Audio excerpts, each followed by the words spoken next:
Hello student, good morning. વિદ્યાર્થી મિત્રો, આજે આપણે યુનિટ 1માં એમ આઈ લોસ્ટ એમાં એક્ટિવિટી 6 આપણે ભણ્યા ફ્રોમ કેડી ટુ રોડ વાયા લક્ષ્મી. એમાં જ આપણે બી વિભાગમાં જોવાનું છે આજે. પછી એક્ટિવિટી 7 અને એક્ટિવિટી 8 આપણે જોઈશું. તો વિદ્યાર્થી મિત્રો, બી વિભાગમાં જોઈએ આપણે.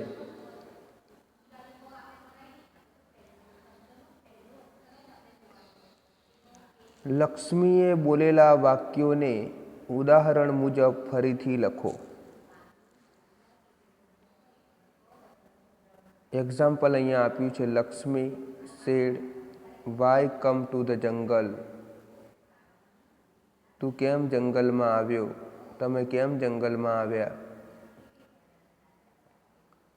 એને સુધારીને લખવાનું છે. યુ એટલે આપણે, તમે, તમે. આપણે લખવાનું ને તમારે લખવાનું છે. યુ એટલે તમારે લખવાનું છે. Why did you come to the jungle? તું શા માટે જંગલમાં આવ્યો હતો? આ તમારે ચોપડીમાં બેટા લખવાનું છે, નોટબુકમાં નથી લખવાનું, યાદ રાખજો. Lakshmi said, road not in જંગલ.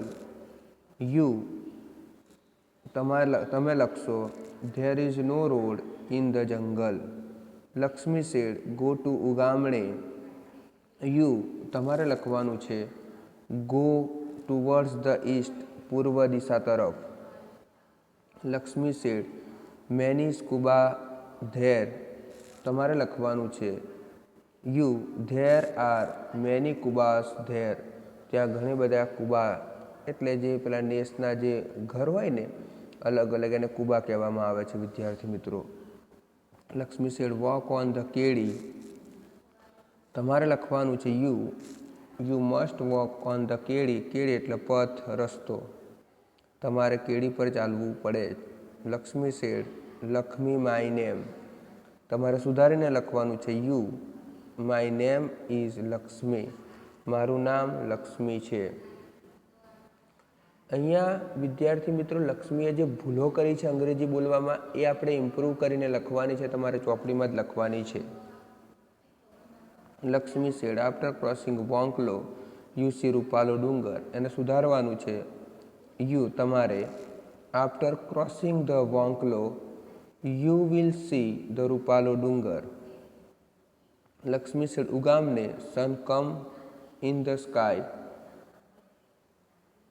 તમારે સુધારવાનું છે, in the east the sun rises in the East.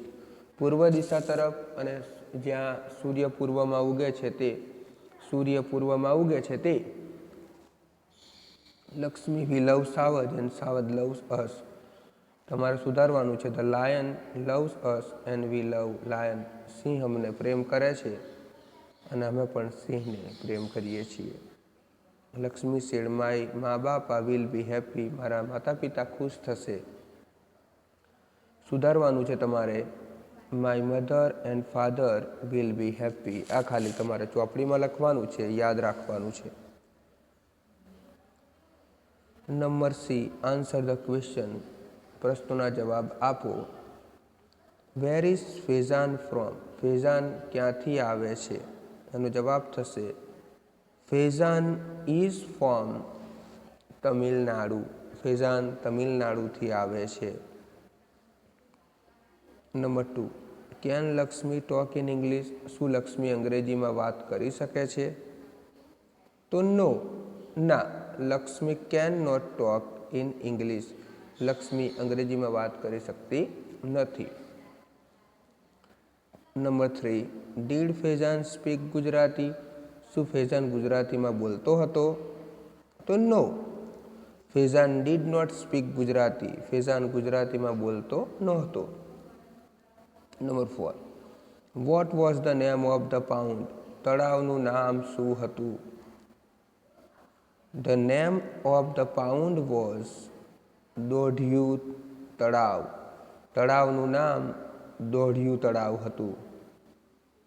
5મું, did Faizan visit Lakshmi's home? શું ફેઝાને લક્ષ્મીના ઘરની મુલાકાત લીધી હતી? તો yes, Faizan visited Lakshmi's home, Lakshmi's house. Number 6. Where did Faizan go from Gir? Faizan ગીરથી ક્યાં ગયો? તો Faizan went to Junagadh from Gir. Faizan ગીરથી જુનાગઢ ગયો. તો આ વિદ્યાર્થી મિત્રો આ તમારે નોટબુકમાં હોમવર્ક કરવાનું છે, ખાસ યાદ રાખજો.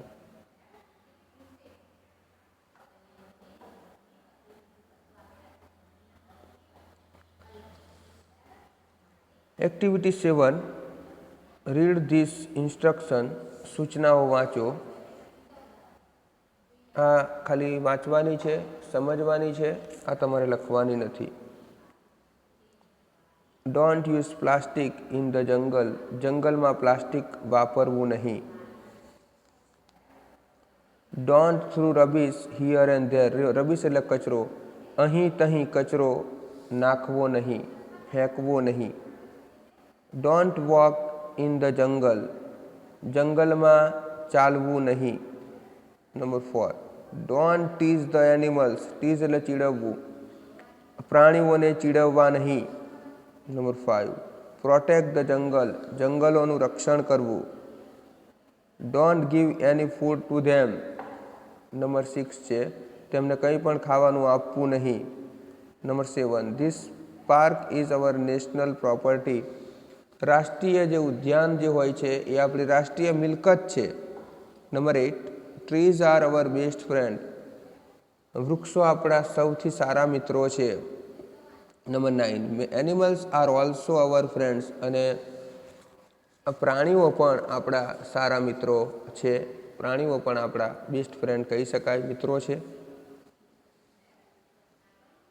And B. Jharna, Julie and Jaya visit Sasan Gir. Jharna, Julie અને જયાએ સાસનગીરની મુલાકાત લીધી. This sentence show their behaviour in Sasan. સાસણગીરમાં તેમનું વર્તન કેવું હતું આ વાક્યો બતાવે છે. Right good or bad for their behaviour. વાક્ય વાંચવાનું છે અને એમના બિહેવિયર વિશે અહીંયા તમારે બુકમાં લખવાનું છે. વિદ્યાર્થી મિત્રો એ ખાસ યાદ રાખજો. ખાસ યાદ રાખજો, આ બુકમાં લખવાનું છે. હું વાંચું છું એટલે તમને ખ્યાલ આવશે. They shouted. તેઓએ બૂમો પાડી. When they saw a lion family first time. સિંહનું ટોળું, સિંહનું કુટુંબ તેમણે પહેલી વાર જોયું એટલે બૂમો પાડી. તો આ વાક્ય કેવું બેટા, એમનું વર્તન કેવું કહેવાય? તો બેડ કહેવાય.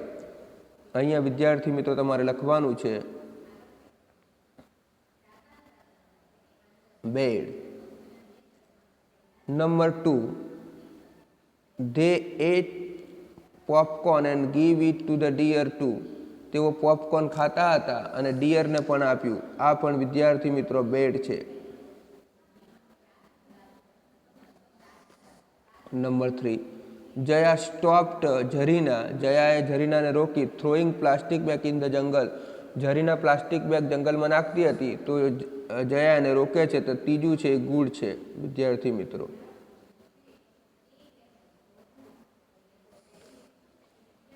Julie and Jaya through rubbish here and there in the જંગલ.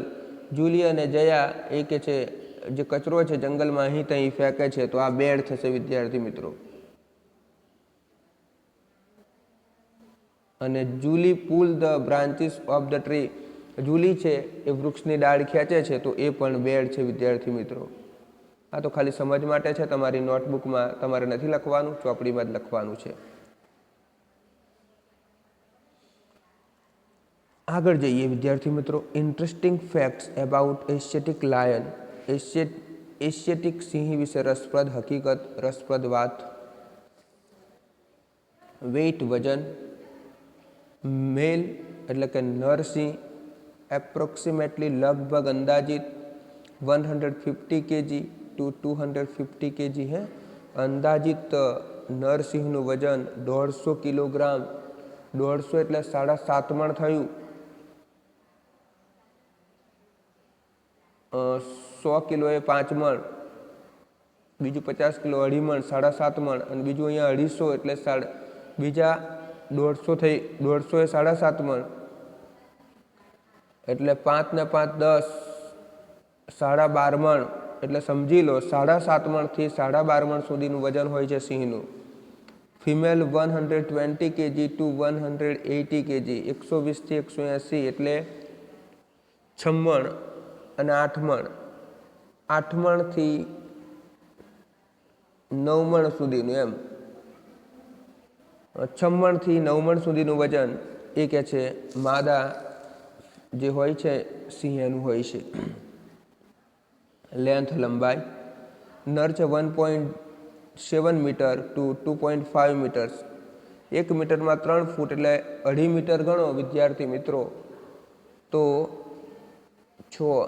7 ફૂટ લાંબો સિંહનું હોઈ શકે કદાચ. And female 1.4 metre to 1.75 metres એટલે સિંહણ જે છે 4 ફૂટ હોઈ શકે એ યાદ રાખવાનું છે.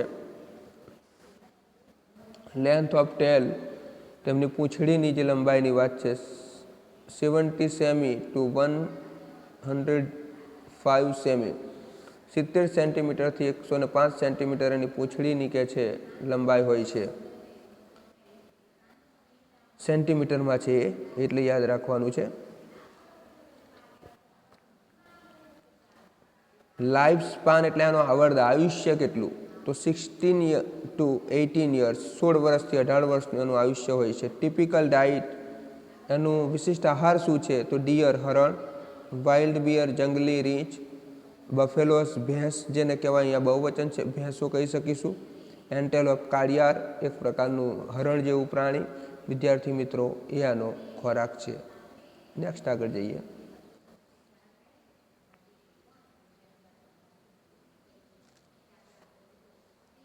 અહીંયા મેપ આપેલો છે study this map and read the dialogue based on it. આ નકશાનો અભ્યાસ કરવાનો છે અને જે ડાયલોગ આપ્યા છે એનો અભ્યાસ કરવાનો છે. કોઈએ કશું લખવાનું નથી વિદ્યાર્થી મિત્રો આમાંથી હું ખાલી અભ્યાસ કરીશ તમારે વાંચવાનું જ છે નકશો જોવાનો છે.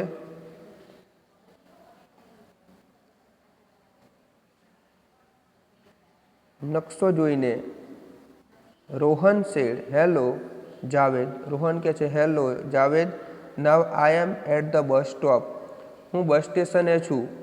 વેર આર યુ તું ક્યાં છે એટલે જાવેદ એવું કહે છે. અહીંયા જે કપાઈ ગયો છે વિદ્યાર્થી મિત્રો પણ તમારે યાદ રાખવાનું કે જાવેદ છે. આઈ am at the post office હું પોસ્ટ ઓફિસ પર છું. Rohan how can I reach there તો હું ત્યાં કેવી રીતે પહોંચી શકું એવું રોહન કહે છે. જાવેદ કહે છે Javed said first of all પહેલાં તો come out from the bus stop તું બસ સ્ટેશનમાંથી બહાર નીકળ. Then turn left and walk along the main bazaar road. Bus સ્ટેશનમાંથી તું બહાર નીકળ પછી ડાબી બાજુ વળ અને મુખ્ય જે બજારના રસ્તો છે એમાં તું વચ્ચે ચાલતો ચાલતો બજારમાં આવ. Rohan said Javed now I am on the bazaar road and I see the sign board of Rana street.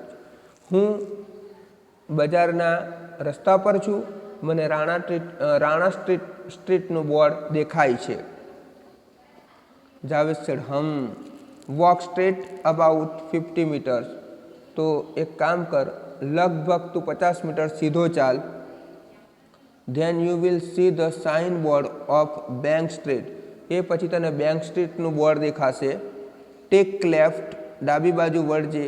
From there and you will see the post office અને તું ડાબી તરફ વળશે એટલે તને પોસ્ટ ઓફિસ દેખાશે. આફ્ટર 5 મિનિટ્સ 5 મિનિટ પછી રોહન સેડ હાય જાવેદ. જાવેદ અને રોહન બંને મળે છે. વિદ્યાર્થી મિત્રો એક ડાયલોગ આપ્યો છે એ ખાલી અભ્યાસ માટે મેં વાંચ્યો છે તમારે કંઈ લખવાનું નથી. અહીંયા વિદ્યાર્થી મિત્રો આપણે યુનિટ 1 પૂર્ણ કરીએ છીએ અને નેક્સ્ટ યુનિટમાં ફરી મળીશું. હું તમને આ યુનિટના વર્ડ્સ PDF દ્વારા મોકલી આપીશ. એ તમારે નોટબુકમાં 3 ટાઈમ્સ લખવાના છે.